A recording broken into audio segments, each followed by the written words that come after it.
from Human Resources. Is she out or something? I tried to get a hold of her. Oh, you have? I'm not aware of it, Yeah. but I'll check in. I'll check in. Because I just needed I needed a copy of my check stubs, and I think I got a message that she's out of the office. Okay. Okay. I'll ask Vicky to get back to you. You can relate that. I appreciate it. Thank you. Sure. And is there a time period, Vice Mayor, or were you looking for some specific ones? Yeah, 2 months. Just 2 months. Okay. Steps. Sure.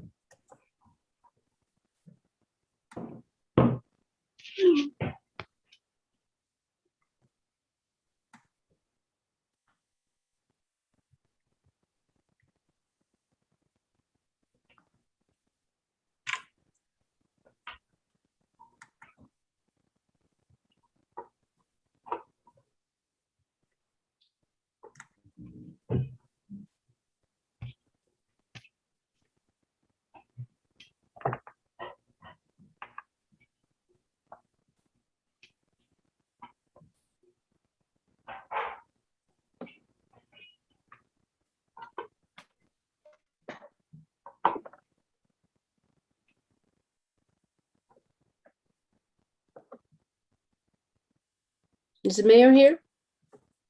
Not yet? Not yet. I don't think so. Okay. Yeah, I don't see. Oh, maybe there he is. His audio is not on. Hi, Mayor.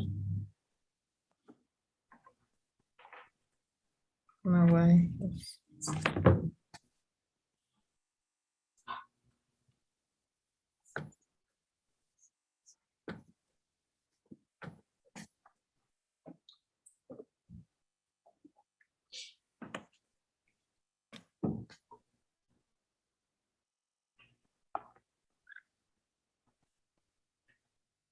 Mayor Tran. I think he's frozen.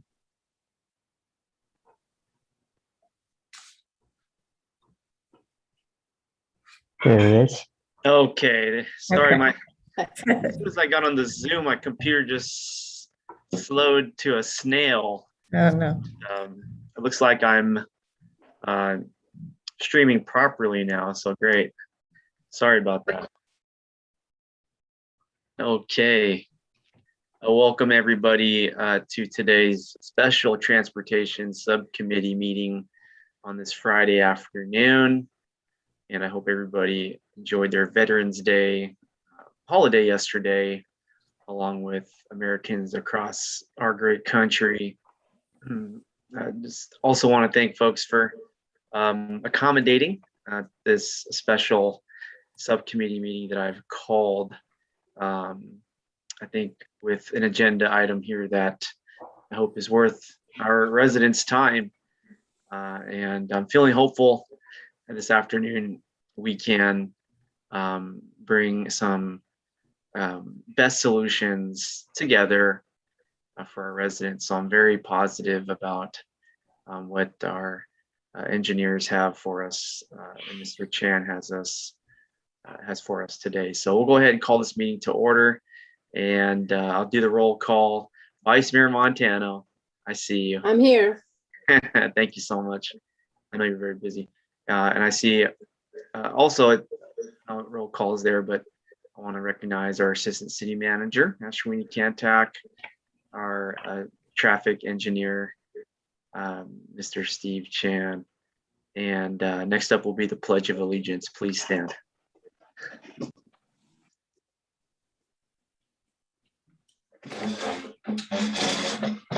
Again, I pledge allegiance to the flag of the United States of America, to the republic for which it stands, one nation, under God, indivisible, with liberty and justice for all. So much.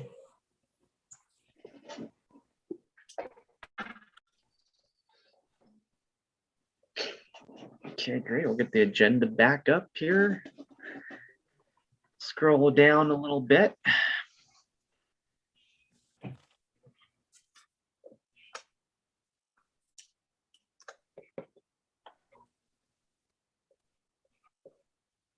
Can you Okay, see my, approval. Yes, thank you.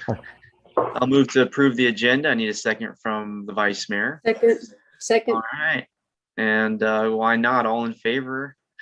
Aye. aye. Okay, the agenda's been approved. Moving on to approval of minutes from the last meeting. Sec- Yeah, Second, I'll move it. Got a second from the vice mayor. All in favor? Let's go ahead. Aye. And aye. those minutes have been approved. Then we'll move on to public forum.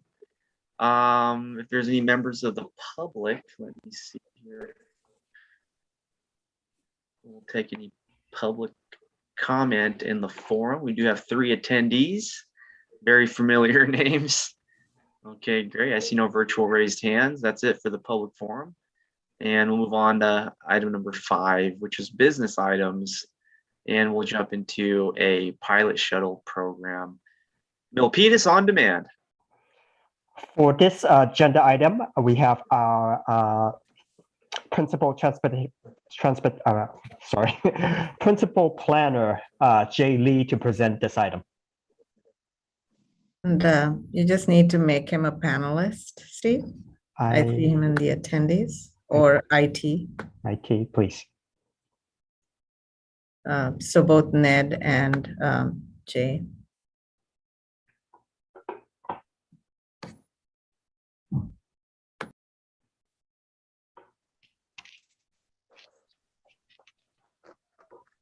Jay, you're on mute. Hi, everyone. Sorry, just got transferred to a panelist. So, all right.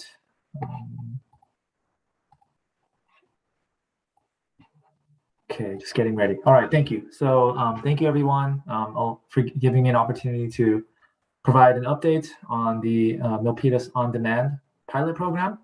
And I did provide a good amount of this information in a previous subcommittee meeting. So I will try to get through some of the information a little bit more quickly, but near the end, I'll try to focus a little bit more on the finances and also the implementation.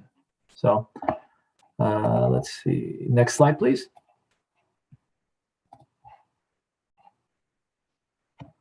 So for my outline, I'll start by introducing the grant program and then provide an overview of the project, and then provide the service parameters and operations, a little bit more detail there. Then go over the expected ridership and cost estimates, and then provide an update on the project schedule and the next steps. And then we can conclude with comments and questions. Next slide, please. So as you know, the grant program is funded by Measure B, which was a 30-year half-cent countywide sales tax, with the idea of using the funds to improve different transportation projects. And within that program, there are several sub-programs, one of which is the Transit Operations Program, Innovative Transit Service Models, which is a grant that we applied for or through that program. So we submitted an application to VTA with help from a lot of staff, as you can see there. And on March 4th, earlier this year, the VTA board approved and recommended various projects, one of which was Milpitas On Demand. We received a grant award for a little over $1 million, the full amount of our request. The timeline is 18 months for a pilot program. And just to share quickly, Milpitas On Demand did receive the highest score in this competitive program, so we're proud to share that. Next slide, please. So what service will this offer? I'll start kind of big picture and then get into the details, but basically the pillars of this service is to provide as much coverage as possible, also to provide a convenient mode of transportation with shorter wait times, greater trip frequencies, and to provide more reliable service, with minimal walking distances, and also to provide all of this at a relatively low cost. Another way to describe this, I guess the way that I would describe this service is that it's a cross between a ride-hailing service like Uber and a more traditional shuttle service or a van pool service. So it combines the convenience and coverage of a ride-hailing service with the capacity and the cost and the first last mile benefits of a van pool service. And riders will be able to request service through and pay for service through a mobile app and be picked up at a virtual location. Next slide. And these are the various project goals First is to provide an innovative first and last mile solution. So we're not seeking to replace VTA service, but to support existing service, and also including the BART, of course. So, this is meant to make it easier for people who want to take public transit to take public transit. And who is it for? It's for Milpitas residents, employees, and visitors. So all kinds of people.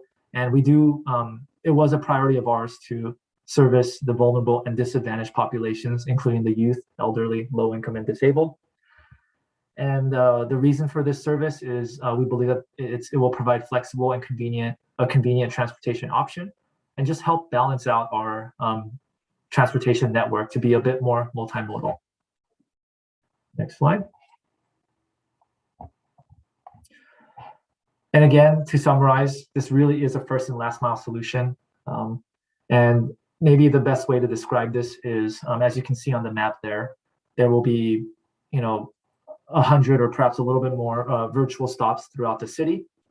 And it's meant to fulfill that gap where someone is trying to access a transit stop and to take that stop to wherever their place of work may be or somewhere else. It's that first mile there. And then on the return trip, when you're coming back from work and trying to get home, this would fill that gap where, from the stop back to your home. So that's an example of a trip that somebody would take and how this could help and fit in. And of course, these stops will be carefully chosen, and they also are configurable. So over time, since this is a pilot program, they can be adjusted to meet demand wherever demand is the greatest. All right, next slide, please. And a big reason why I believe our application was competitive is because we are proposing a hub and spoke service model. So to clarify, you won't necessarily be able to take a ride from a virtual stop to any other virtual stop. You can specifically go from a virtual stop, which is a spoke, to a hub, one of the 4 hubs that we've selected in the city. So it's meant to funnel people to these areas where you can take transit, either a destination or a place where you can take transit to a destination. So you can see the 4 hubs there. The first is Alder Station on the west off of Great Mall Parkway, Metro Center, closer to the Great Mall, and then Milpitas Transit Center, a hub there. And then the 4th one would be City Hall. And again, this is an 18-month pilot program. We were originally thinking about a year, but due to COVID and just to have a little bit more time and to allow the city and VTA to adjust the service over time, we thought 18 months was more suitable. And next slide, please. So now getting a little bit more to the details, specifically, we are hoping to have, we will have 7 scheduled minivans with ADA access that will operate 12 hours of service per day, 5 days a week, which will result in a maximum of 10 to 15 wait times.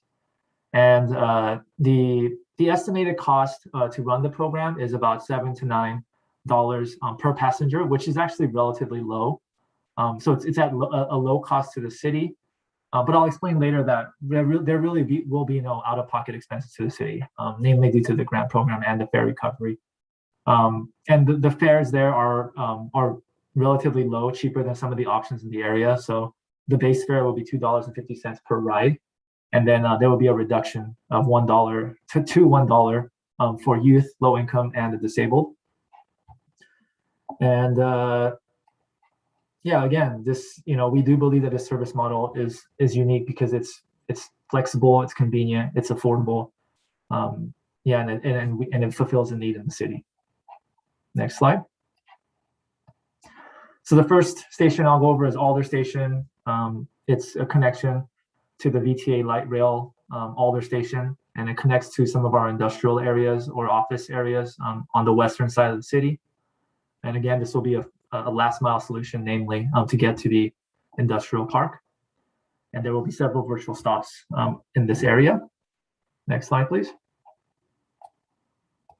The second hub is near the Great Mall.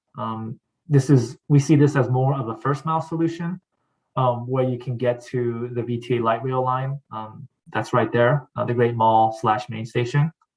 And it could also provide point-to-point travel between residences who want to go to the Great Mall. Next slide.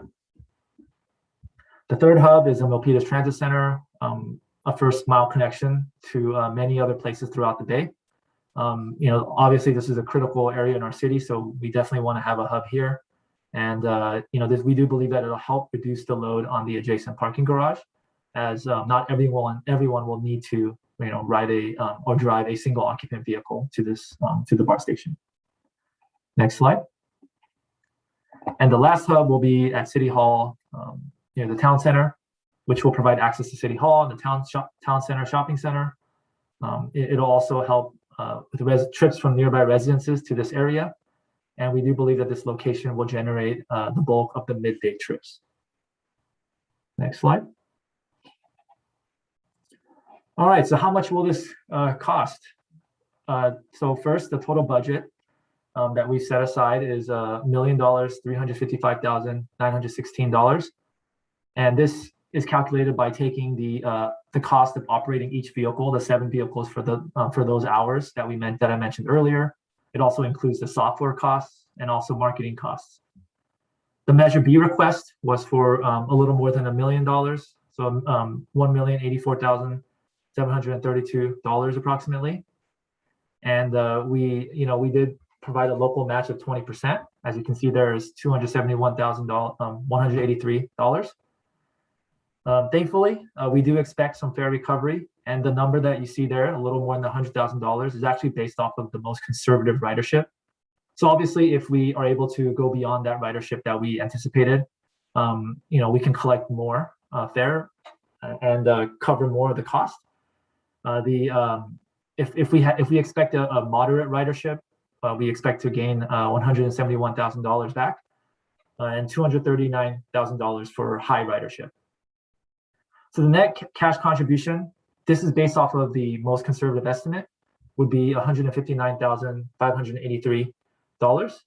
However, we also have approximately $200,000 of developer funds from a previous industrial development project, which were set aside for future shuttle programs. So this was a developer contribution, and we have those funds.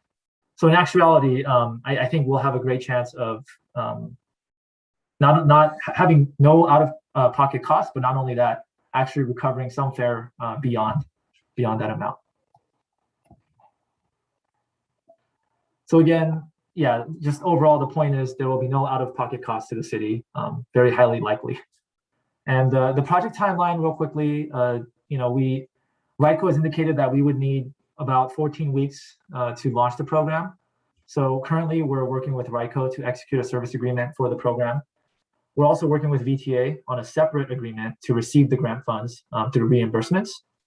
And we anticipate bringing both agreements to council in December for approval. And then following council approval, the next steps will involve developing a servicing plan, developing a marketing plan, and ultimately deploying the RICO platform. So although we can start this fairly quickly, we do want to try our best to match VTA's existing transit services, and VTA does expect to return to normal service levels early next year, I believe sometime in February. So we were thinking that would be a great time to start the program. It would also provide the city plenty of time to work with VTA to market the service, just to make sure that people are aware of it and that it'll be used to the greatest extent possible. So just to summarize, we do believe that with this program and all of the other efforts going on, that Milpitas will be well positioned from a transportation perspective once transit ridership fully recovers. All right, so this concludes my presentation. Thank you for your time, and I'm available to answer any questions. Thank you very much, Jay. We'll go to the Vice Mayor. Wow, I am so pleased. We spoke about a shuttle service, and I know this is not a shuttle service per se, but it's close to it. And we were talking about this a couple years ago or last year, and it seems like this is going to really help the community.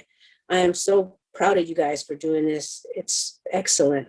This is what it's all about, getting transportation projects like this going, and with your help and your due diligence, this is wonderful. Great job. I'm happy about this. Fantastic. Thank you. Thank you very much for your comments, Vice Mayor. And I know this was agendized for a regular city council meeting previously, not too long ago. So as a great organization puts the finishing touches on it, I look forward to this coming back to the council. Fantastic. We can move on. Oh, let's go public comment. Let's see here. If there's any public comment, we look to our attendees, no virtual raised hands. And so that concludes 5A. Well, actually, I did have one more question, a couple Okay. of questions, if you don't mind. Who will oversee the app? When it goes on, when it goes on board, when it goes live. Ryko will oversee the app. It's their proprietary software program. So they will do that, but of course they'll keep us in the loop so that, we'll work together to make sure that if there are any issues that come up that the city could help in, we could help out, but Ryko will be the main overseers of the app. Okay, great. And then how many riders will fit in one of those vans? I'm not sure what the absolute max is, but a typical minivan, so probably 7 to 8. Okay, and then we have 7 vans that will be out in the community, right? That is so good. 'Cause I for some reason, I assumed it was only one shuttle, but this is great. I mean, one van, but this is to have 7. That's awesome. And I guess, and you already said that this is no out of pocket for the city. That's excellent. So great job. This is wonderful. I commend you guys. That's it. Thank you. Okay, awesome. I think that's it. Thank you very much, Vice Mayor. We'll move on to 5B.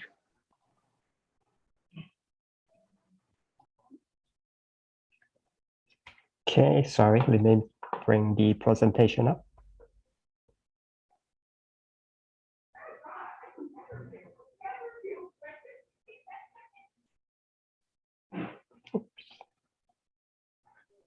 Okay, 5B. This is the item for BOT start for traffic calming application. Background. BOT start are round non-reflective raised pavement markers. They are 3¼ inch high, 4 inch in diameter, and are made of ceramic or plastic. BOT start provide a tactile and audible feedback to drivers when they drive across lanes. In 2017, Caltrans announced the state will no longer use BOT start as a lane marker due to the installation costs, worker safety, and the state is transitioning to lane striping to be more compatible with self-driving car technology. BOT start are used as a rumble strip for traffic calming measure. Federal Highway Administration allows BOT starts to be used as rumble strip to alert inattentive driver by providing a tactile vibration and audible rumble to the driver. And the below photo shows a BOT start installation as a rumble strip in the head of a downhill curve. FHWA recommends against using BOT start rumble strip installation in residential area because it generates unwanted traffic noise resulting in resident complaints. BOT start rumble strip are effective in reducing vehicle accident by warning drivers of curves, crossing, and other hazards ahead. Study, however, shows they do not result in meaningful reduction in vehicle travel speed, typically less than 1 mile an hour. Therefore, BOT start arranged as rumble strip are not effective traffic calming measure and is not appropriate for use in residential neighborhood. BOT start used to curtail sideshow. Vehicle sideshows is used to describe informal and illegal demonstration vehicle stunt, such as donuts held in public intersection. Currently, there are no established best practice strategy to prevent sideshow activity. City of San Jose is approaching the sideshow problem by criminally citing sideshow participant, spectator, and suing sideshow promoters. County of Contra Costa and City of Oakland are conducting pilot program by installing array of BOT start in intersection to deter sideshow. However, this is a non-standard use of bot start. The theory in bot start installation in this configuration is to create an irregular service to prevent a vehicle's ability to spin tires and perform donuts. In 2019, County of Contra Costa installed bot start at the intersection of Alhambra Valley Road and Bear Creek Road in Martinez to discourage sideshow activity. And here you see the intersection with the bot start installed along the lane lines in the center and on the side shoulder area. The county traffic engineer determined the bot start did not prevent sideshow donut activity. The bot start were quickly dislodged from the pavement by spinning tires. And here you see a more recent photo dated August 2021, where you see the tire marks at the intersection, some of them traveling over the bot stop. In an analysis of the Contra Costa pilot program, use of bot start were determined not to be effective.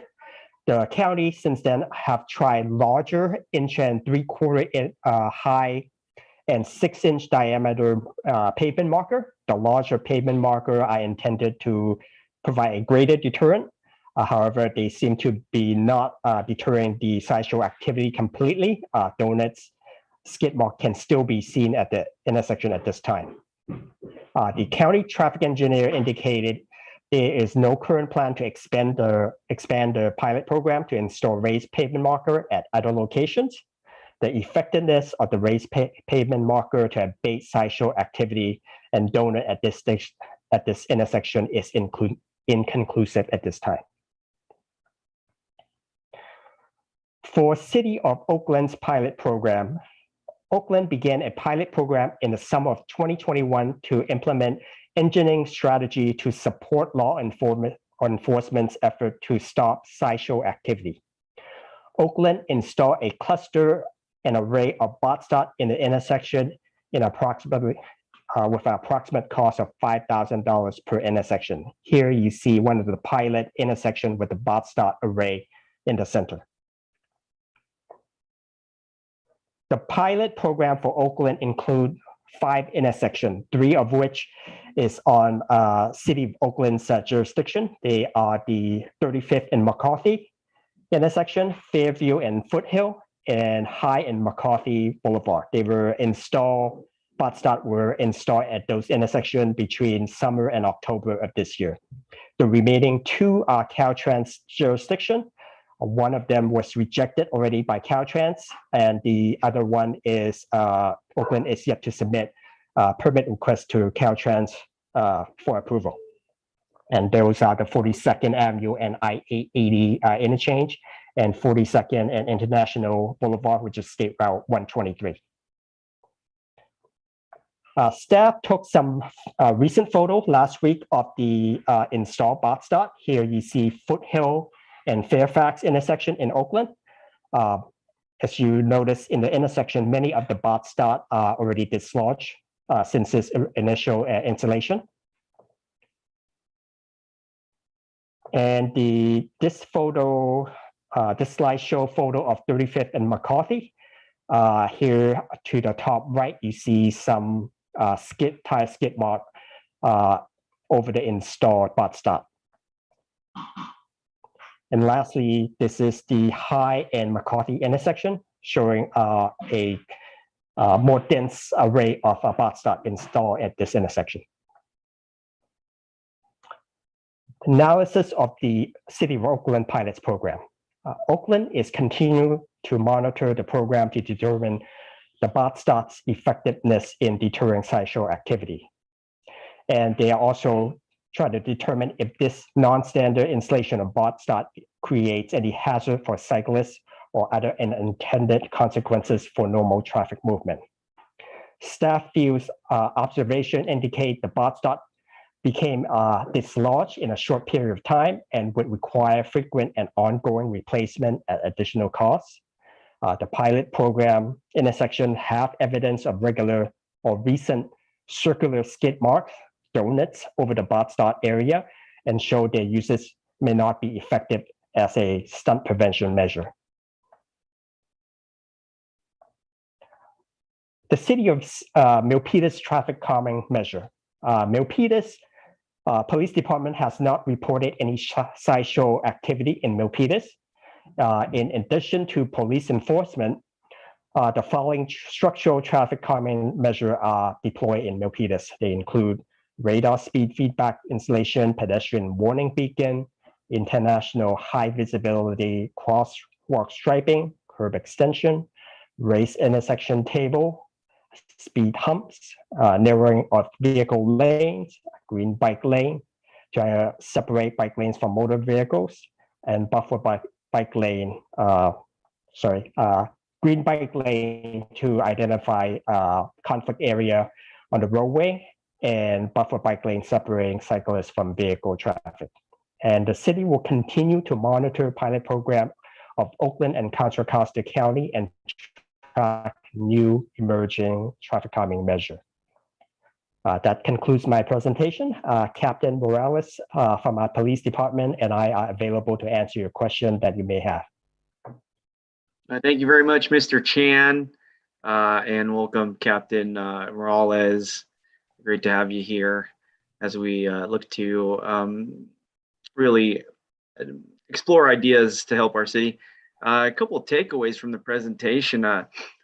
It's nice to have other cities perform these pilots, and it's nice for our city to benefit from their work and to observe sort of the statistics and data that can potentially be a best practice from the city of Milpitas.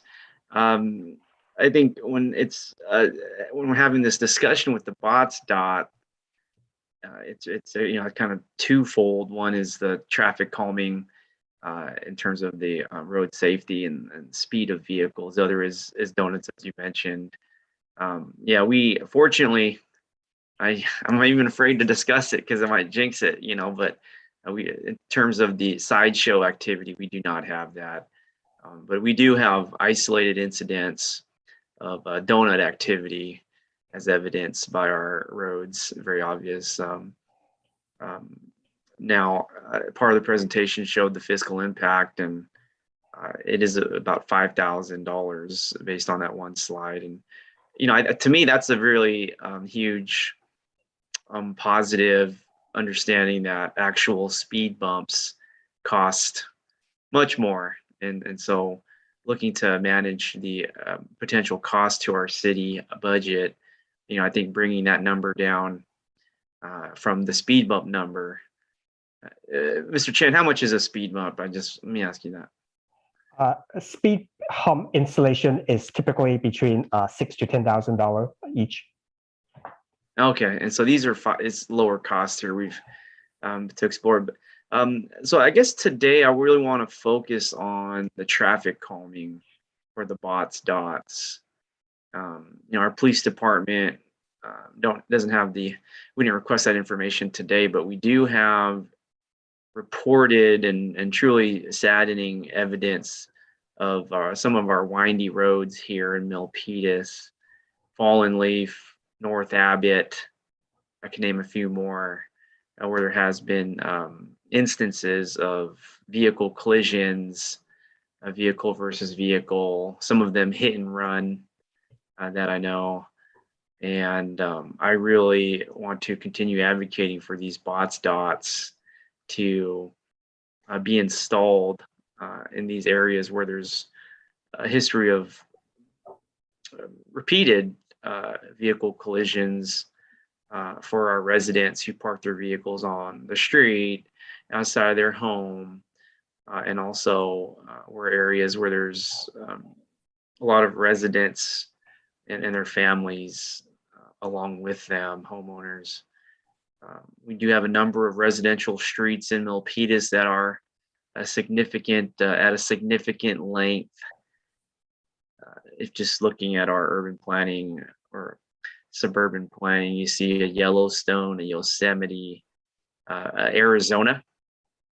In Arizona, these are the areas of great concern where I want to spend this afternoon here in our period of time to further have a discussion on the benefits of these bot dots for our roads. There's really a cost benefit to it, such as preventing liability to our city without getting into much litigation.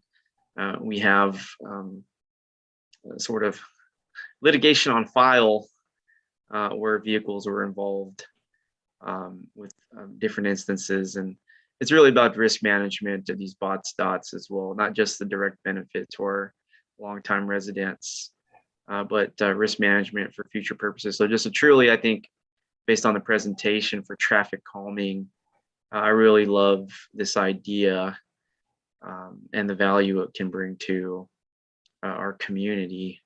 Now, I want to propose a bots dots policy for our city, similarly to the speed humps policy, but less with less requirement for these bots dots, as they are really a lesser cost compared to the speed humps.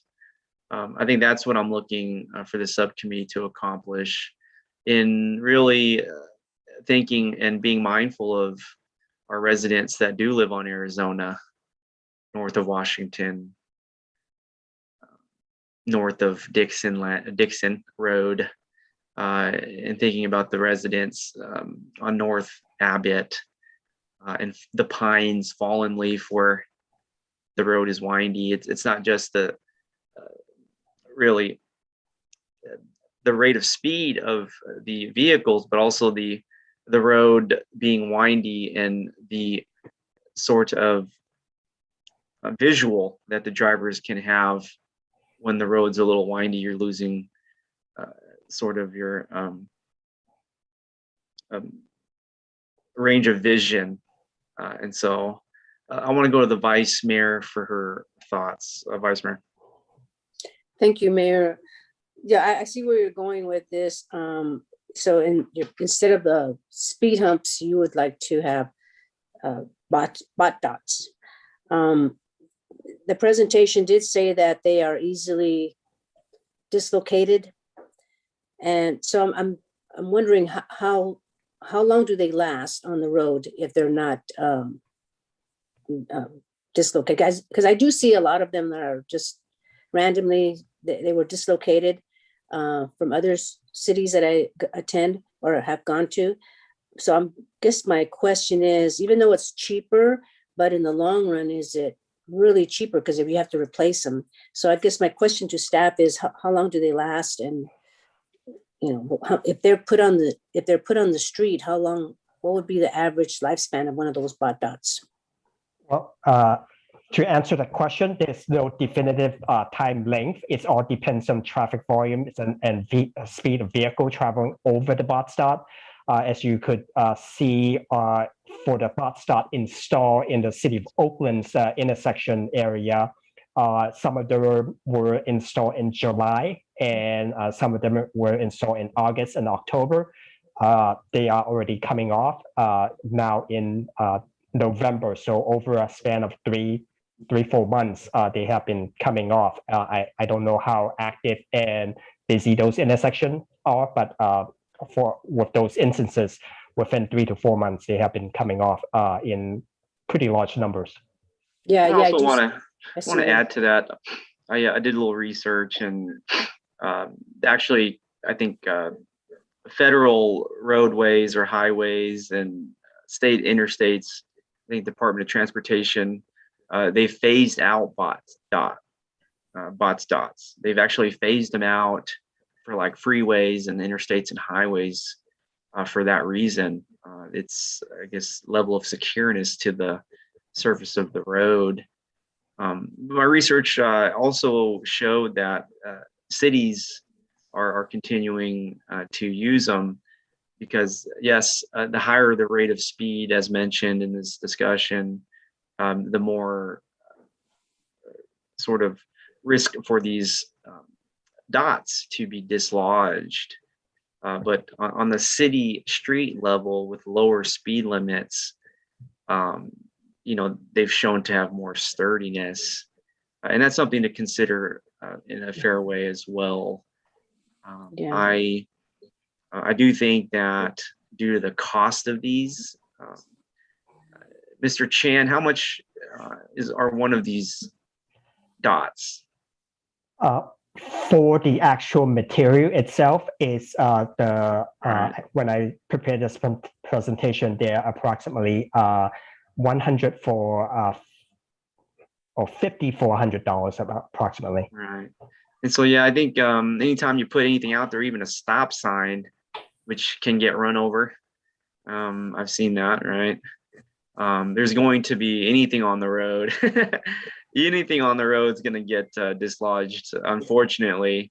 And so I do want to just kind of bring that to the conversation that, yes, we fully accept these things will stop signs and all these other signs. I know Mr. Chan has all the documentation on, our sort of rate of replacement and things, but I'm encouraged by the very low cost of these dots, but also there's labor involved, and Mr. Chan clearly stated, just for the dot is that much, but we have to have street maintenance folks out there, and I think fortunately we're strengthening our street maintenance right now on public works, and I think that's going to be a great work for those folks to do. And Yeah. we're running out of answers. Mr. Chan and the vice mayor and everybody, we've been meeting for I think years. I think at least 3 or 4 years trying to come up with the sort of most common sense, lowest cost solution to some of the vehicle activity, the traffic activity. I just think we're getting close to the end of creativity here, looking at some of the practices happening in other cities. And I do continue to think about this. What solution is really perfect? Even some of the traffic calming beacon lights and things that we put out there, it's really to minimize and deter and to decrease some of the unlawful vehicle activity, driver activity. And there's really no, what do they call it, silver bullet, if I may. And so I think this may be a valuable and worthwhile proposal. Vice Mayor, I want to go back to you. Thank you. And also the noise level was also indicated that even though it might not be placed in the more frequent streets, but in the neighborhoods, I'm just concerned about the noise level. How many decibels do these things cause in terms of the noise level? Again, the noise level is just like the maintenance level, depends on the vehicle speed and frequency. I would anticipate the noise level will be much more noticeable during the evening, nighttime hour when everything is quiet and residents are trying to sleep. If that's right outside your bedroom window, you could more than likely hear it as a vehicle passes by, and depends on the nighttime traffic volume. It may be a real nuisance or may not be so much. So it's definitely a concern if this was to be used in a residential neighborhood, that it would create nuisance noise, especially during the evening hours. I think for me, find areas that not too close to the neighborhood, but it's a give and take. So not just finding areas where it will be conducive for to use bot dots, but not just put them anywhere because of the noise. And so I think maybe finding some spots where it could work in the city somewhere where we have to factor all the noise, the neighborhoods, the amount of traffic that goes through, the speed, all those things. And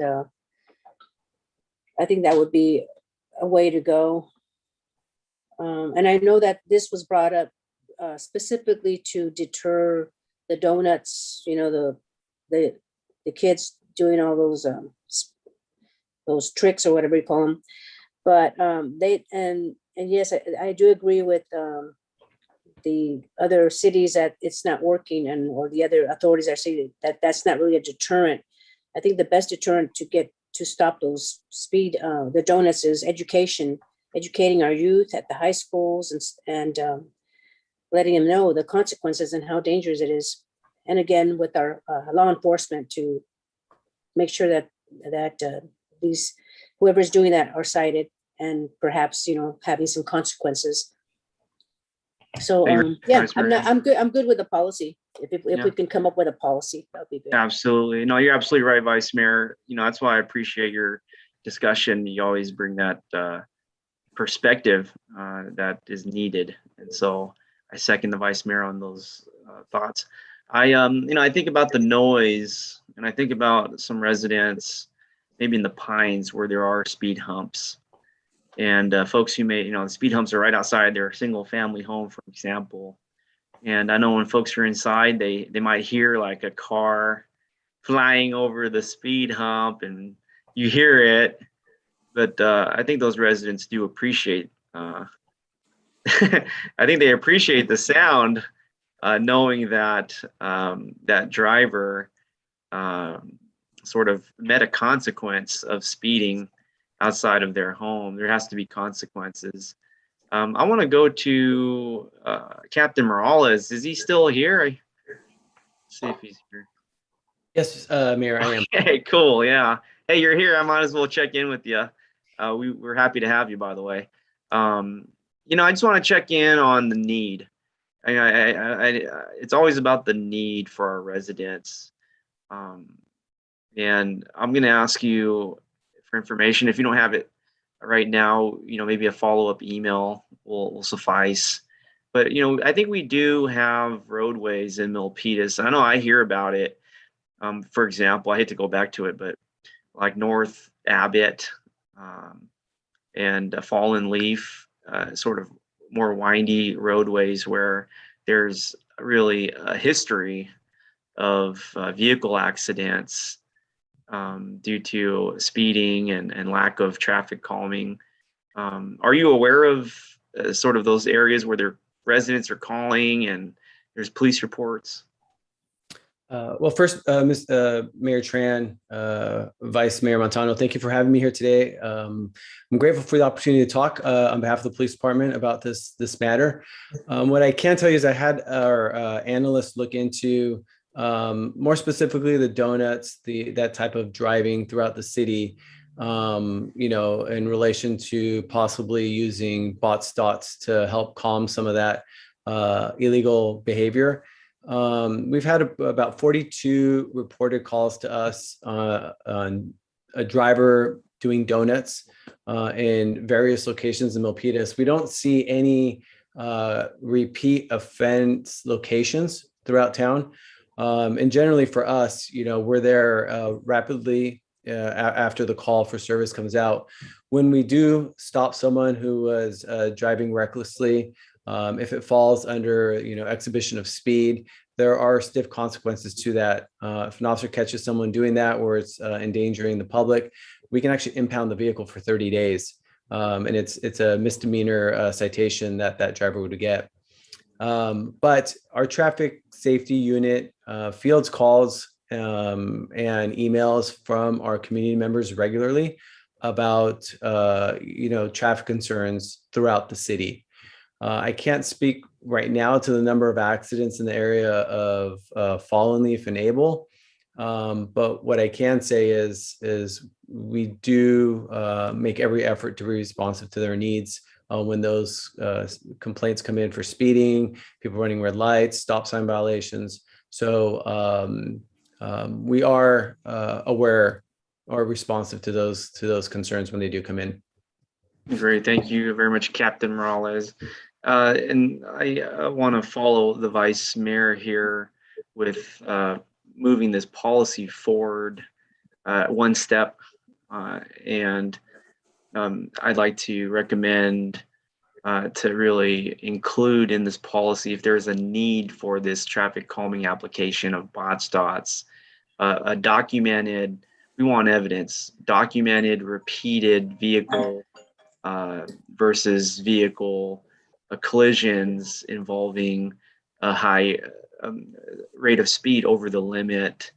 I do know that we do have residents that have been repeated victims, their vehicles parked on the sidewalk, street, curbside, I should say, parked on the curbside, not on the sidewalk, on the curbside. I do know that we do have residents that have been repeatedly victims of, I will call it reckless driving if it's not under the law, outside their home, and I would think that's good policy to make, because there's documentation in emails, and if the problem continues to persist, or if there's a risk to life or more property, I do think our city can be liable. I hate to say it. I do think our city can be liable after 4 or 5 accidents. And I think this policy is a step to mitigate our risk and do some risk management. Now, it takes a really bad location, really takes a really bad road for us to do this, but I can, I can have the residents pull out their police reports in the numerous instances that they've been victimized. And I'd hate to see it continue, and for anybody out there to go to the city for damages. And I think this is really a cost effective. It doesn't get any cheaper than this. Bots dots doesn't get any cheaper than this, folks. And this can be a way to prevent any type of 6-figure or more litigation. How many times does a resident need to make a complaint over a number of years and document all the accidents? And then they're losing money.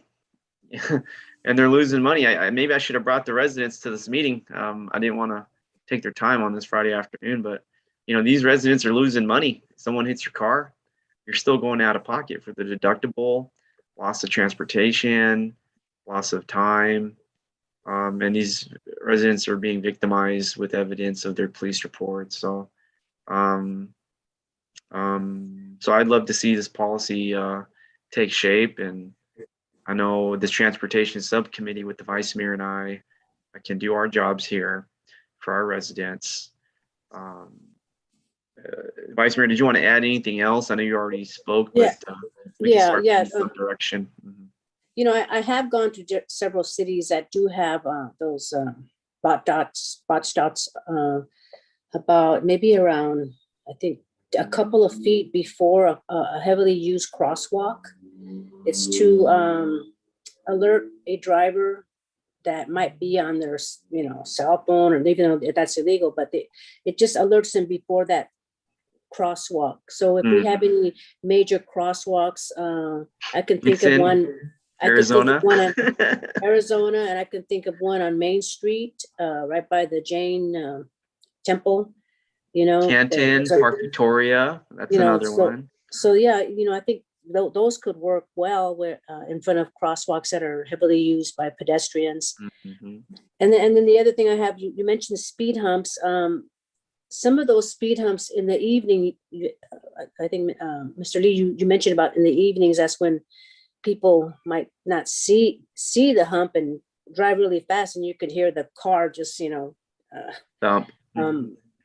Yeah. So I'm wondering if we paint those, who's responsible for painting them? Because after a while, the color on the speed bumps get discolored, and you can't see, and people can't see them especially in the evenings. So they do tend to go fast, and it does make their car jump, and they probably hurt their head when they hit the top of the ceiling.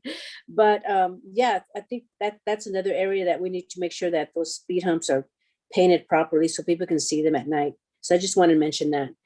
But yeah, I do like the moving forward with some type of policy. It doesn't have to be, it could be a slow process.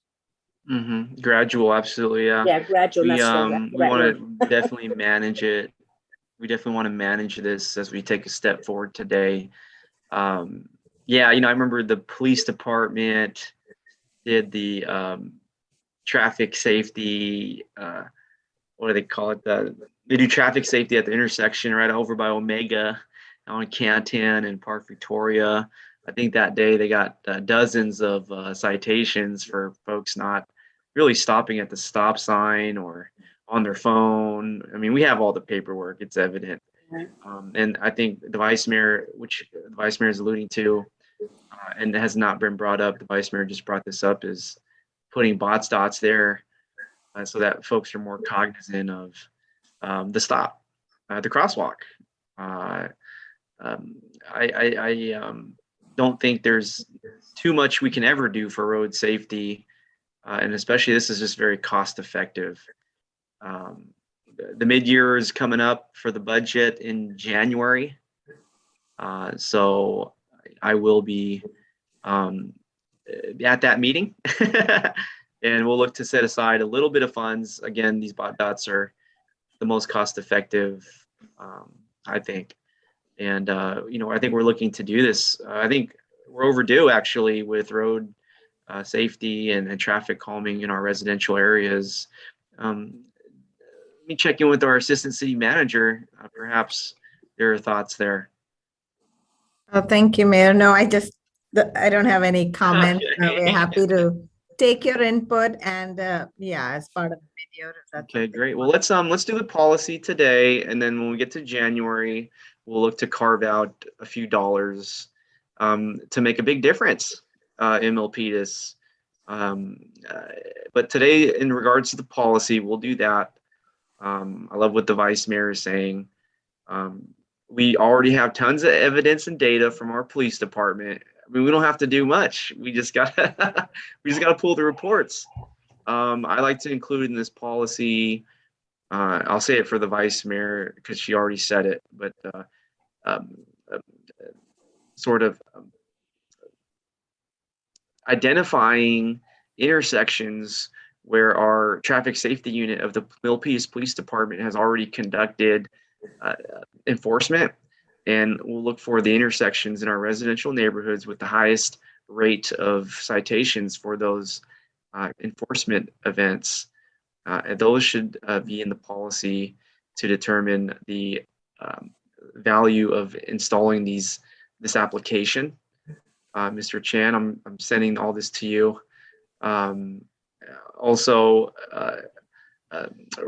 roads in our residential areas where there's a trend of vehicle versus vehicle accidents, even hit and runs. We have that data as well. The research really has already been done. And so we'll identify that. I do not suspect that we're going to identify dozens and dozens of locations. I think really there's a handful of locations that this policy can be applied to with this traffic calming application. So what else do we have here? We'll wait on the donuts. We don't have to explore that based on the pilot program that's happening in those jurisdictions. Thank you, Mr. Chan, for bringing that to us. We can continue to monitor that because we do want a real good policy. And Vice Mayor, I want to go to you now for anything further. Thank you, Mayor. So, but regarding the donuts, as I mentioned, the education piece is really important to inform those students that the consequences. I mean, if they get their car towed and it stays in the yard for 30 days, it adds up to thousands of dollars or maybe hundreds of dollars. But the students need to know that. I think that education piece is really important. Yeah, absolutely. Maybe we can have Officer Mock, who's our SRO. He can put together maybe a PSA. They can play it. Maybe post signs in the MHS parking lot, or they can play it on social media. Just a little quick thing, won't take long, I can do one right now, but I'm not. or actually, or even we have signage. We can have a sign that says no donuts, I don't know, something. Or punishable, right? Punishable by up to 30 days. We'll go through our assistant city manager chain of command here. If assistant city manager can go through the police department, meet with the city manager's office and go through the police department. I know it's already in the programming for our police department. And so, right. So this I think one of the streets, one of the streets that I see a lot of donuts is on Hammond, because it's the street that, you know, where it's really isolated and it's a long strip, and you see them all the time there. So that would behind be the really library, the little cul-de-sac to go back. Yes, exactly. I was told. Yeah, exactly. Yeah. Now, anyway. I've never done donuts in Milpitas, but I will say when I was in high school, I did burn rubber in the Milpitas High parking lot. Not during the school day. It was like late at night. We had nothing to do back then, and you know, I did burn a little rubber. I will admit. Now, that was 20 years ago, so hopefully I'm okay. But the point is, you know, we understand the young people of Milpitas. We totally understand the young people, and is the experiences we want to use to create something for a safer Milpitas. So that's why I bring it up. And we just need to educate them. Yeah, and we don't want to flood the city with these dots. That's not really great. Yeah, that's not effective. That's just diluted policy. We just want to identify really about a handful of areas to start that have a recorded history of several road safety concerns to minimize the risk to the city.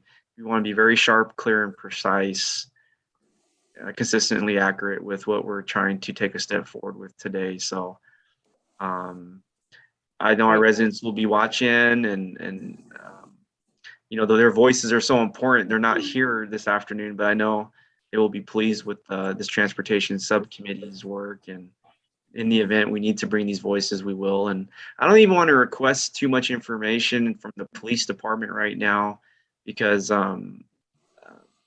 you know, through this policy, as it's crafted, we can say, hey, on Fallen Leaf, we'd like to request these dots for this windy road with impaired, sort of, I'm not gonna say impaired vision, but limited peripheral.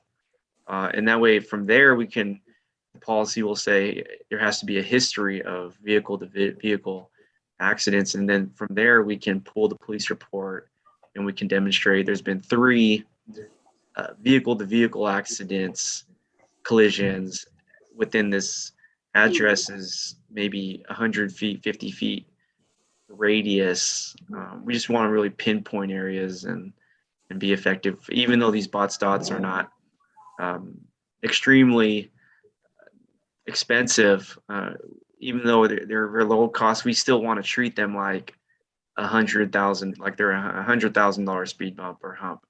You know, even though the cost is very low, I still want to treat it just as such as if it was a very expensive item. So we truly value the fiscal responsibility of our city. But I do think there's a lot of benefit here. And I thank the Vice Mayor for her leadership here on the Transportation Subcommittee. And we know we have fellow colleagues out there that we're all doing all we can to bring peace to our streets. So in terms of crafting the policy, I'll go to Mr. Chan here. For example, the speed hump policy, you may have some questions. I won't take too long here with the discussion. It's been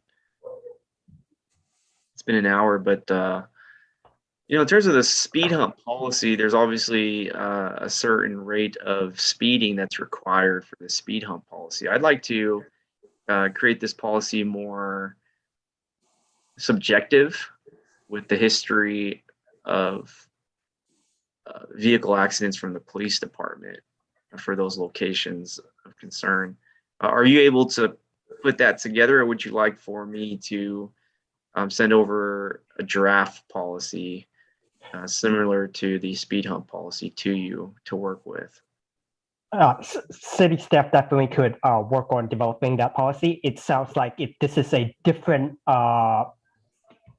traffic safety measure than speed hump. Speed hump is primarily focus is slowing vehicle speed. What we are discussing appears to me that we're trying to abate vehicle accident at crossing around curves. Those are the primary instances we want to abate with these bot stop installation is my understanding Yes.